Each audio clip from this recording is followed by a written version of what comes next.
Buenas tardes, maestra y compañeros. Antes que nada, mi equipo está conformado por José Armando Canseco, Luna Hidalgo, Gabriela Agaton Carmona, Maricruz Galván Ruiz, Víctor Aquepech y su servidor José Arjadi Borges Camal.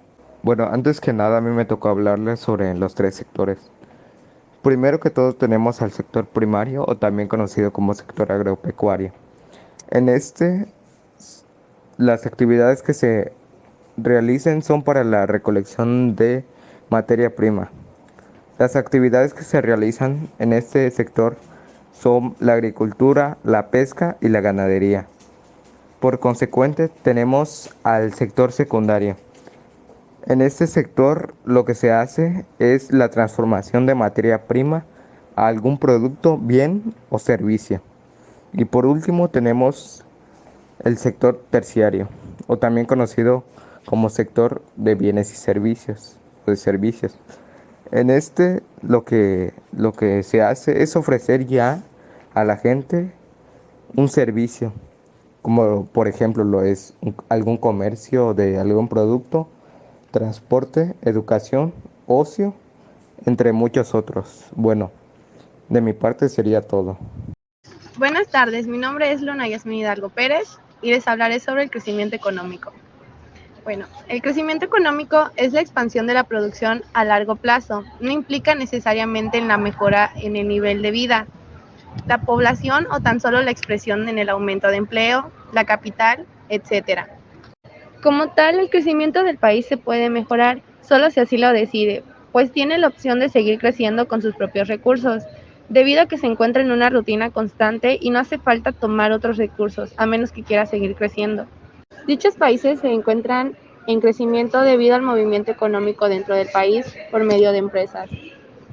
También por el incremento de la renta nacional o el PIB por persona de un país o una región o grupo de países, como el caso de la Unión Europea, en un plazo de tiempo. Los países que están en crecimiento en el mundo son, ejemplo, Europa Occidental, como Estados Unidos, Canadá, Australia, Nueva Zelanda. Mi nombre es José Armando Canseco Corona y les hablaré sobre el desarrollo económico. El desarrollo económico es la capacidad de un país o una región para crear riqueza a fin de promover y mantener la prosperidad o el bienestar económico de un país. Los países económicamente desarrollados suelen tener balanzas comerciales favorables, o sea que exportan más de lo que importan y por ende son más independientes de las fluctuaciones del mercado. Algunos de los países que están en vías de desarrollo son Argentina, Perú, Ecuador, Chile, Uruguay. Unas de las características que poseen estos países en desarrollo son que la expectativa y niveles de alfabetismo son modernos, es decir, que son cercanos a los niveles mínimos. Otra de sus características es que su economía aún depende de gran medida de las exportaciones de materias primas. Y una más de sus características sería que constituye en un segundo eslabón a los niveles de calidad de vida. Entonces, esto se refiere a que entre el mundo desarrollado y el mundo subdesarrollado está entre estas dos vías. Soy la alumna Maricruz Galván Ruiz y me toca explicar sobre los países subdesarrollados. Son países caracterizados por una renta per cápita baja, asociada a una elevada desigualdad de las rentas, una mala sanidad y una esperanza de vida reducida. También se caracteriza por unos escasos niveles de productividad, mano de obra sin cualificar y escasa tecnología. Presentan tasas de crecimiento demográfico y tasas de desempleo elevadas, así como imperfecciones del mercado, entre otros factores. Su renta media es muy inferior a la de los países industrializados. La mayor parte de ellos se encuentra en África, Asia y América Latina. Me llamo Gabriela Gatón Carmona y hoy hablaré sobre cómo mejorar la situación económica de México. En primera, tenemos que tener en cuenta que México es famoso, demasiado famoso por la corrupción que se vive y la impunidad que existe dentro del mismo país. En primera, hay que erradicar la corrupción y una de las bases para hacerlo es la educación. La educación en México se dice, según el gobierno, se fomenta que es gratuita y laica.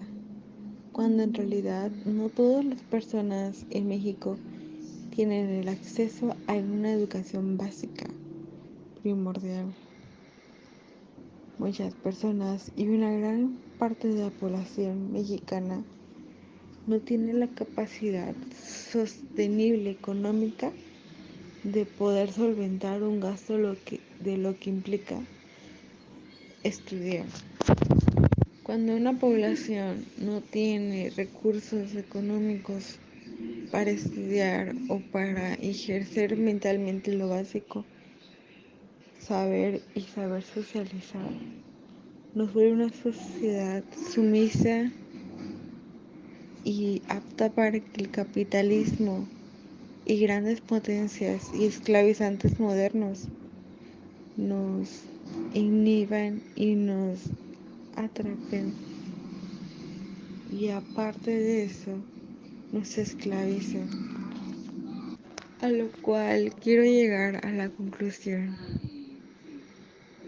de que la educación que hemos o nos han forjado durante años ha sido para ser el empleado, el sumiso, el esclavizante de un capitalista que solo nos quiere someter a su antojo.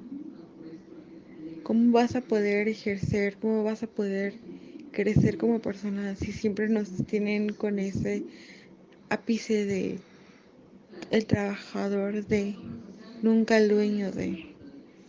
Y no está mal ser dueño, pero ¿con qué sustento económico vas a ser el dueño de algo si no tienes el recurso primordial, que es la educación y el dinero? Nadie tendría que pagar para poder vivir.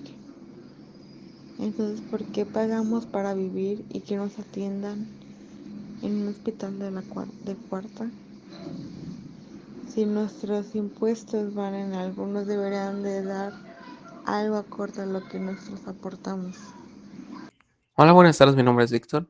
Y continuando con el tema del cual estuvieron hablando mis compañeros anteriormente, yo me voy a centrar en la pregunta que dice, ¿por qué consideras que México está en un estado de desarrollo, subdesarrollo o un estado de crecimiento? A decir verdad, yo no considero que México se encuentre en ninguno de estos tres, sino que se encuentra más en un estado de país emergente. ¿A qué me refiero? A que México tiene varios puntos de acceso de inversión de capital externo, como lo que es la gasolina, el petróleo, la agricultura, el maíz, entre otros. Esto puede llevar que el acceso a varias fuentes de inversión de capital externo, pero también puede llevar a cabo lo que es un aumento de precios, la aparición de nuevos impuestos, incluso el estancamiento salarial. Obviamente, estas son cosas malas que puede causar. Varias de las cosas buenas y atractivas por las cuales la gente busca invertir en México es que suele tener un clima atractivo de negocios en cuanto al turismo, en cuanto a las inversiones en las playas, ríos, manglares, lagos, diferentes tipos de relieves, montañas, entre otros tipos de cosas. Asimismo, varios grupos industriales desarrollados eh, son, se encuentran en México. Varios grupos industriales se encuentran en México, varios que ya están bastante bien desarrollados y que ya tienen un asentamiento en este país, como por ejemplo el caso de Pemex, que se enfoca en la gasolina, que aunque si bien para mucha gente no lo ve como una inversión, para otros países externos a lo mejor es una muy buena forma de invertir. Claro, si bien mencioné algunos de los anteriores casos que puede llegar a suceder, también puede tener unas consecuencias como lo que es el tipo de cambio. ¿A qué me refiero? A que probablemente tengamos un tipo de cambio muy diferente a lo que es un dólar. Por ejemplo, para poder igualar lo que sería un dólar, tendríamos que usar 20 pesos mexicanos aproximadamente. Esto significa que también puede estar variando dependiendo. Así que México puede estar en un país emergente dependiendo de todo este tipo de inversiones, dependiendo de todo este tipo de economía a la cual se va a estar basando más que nada en cómo México trata de exportar todo este producto que tenemos y que podemos seguir sacando adelante. Bueno, eso sería todo por nuestra parte. Espero les haya gustado y hayan entendido un poquito más acerca de nuestras opiniones personales y lo que creemos sobre este tema. Eso sería todo. Muchas gracias y hasta luego.